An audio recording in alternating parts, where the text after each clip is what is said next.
আর যারা বাজে মন্তব্য করছে, উড়ে এসে জুড়ে বসছে, কোনো জায়গায় আর পাত্তা নেই।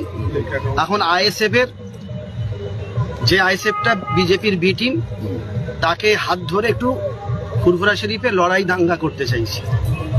ওরা যেভাবে দাঙ্গা করে, আইএসএফরা ওদের তো কোনো স্থান নেই, কোনো মাটি নেই, তাই ওদেরকে একটুখানি হাতে করে নিয়ে একটুখানি অশান্তি লাগাবার চেষ্টা ভাবনা করবেন।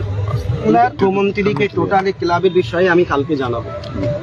ক্লাবটা ফুরফুরা শরীফের ক্লাব, ফুরফুরা শরীফ বিশ্বাসদের ক্লাব, যেটা বিস্তারিত বলবো। এবং ওনাকে বলবো যে ক্লাবে 4 তারিখে বড় একটা খেলা আছে, আপনি কাকে 4 জানুয়ারি একটা খেলা আছে, আপনি কাকে পাঠাবেন আপনি সিদ্ধান্ত নিয়ে আমাকে বলেন।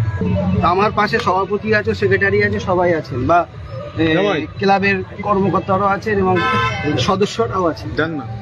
এই ক্লাবটাকে আপনাদেরকে মহব্বত করতে হবে, ভালোবাসতে হবে, ভালোবেসে কাজগুলো করতে হবে। বাকিটা পূর্বাসী হিসাবে আপনাদের পাশে আছেন।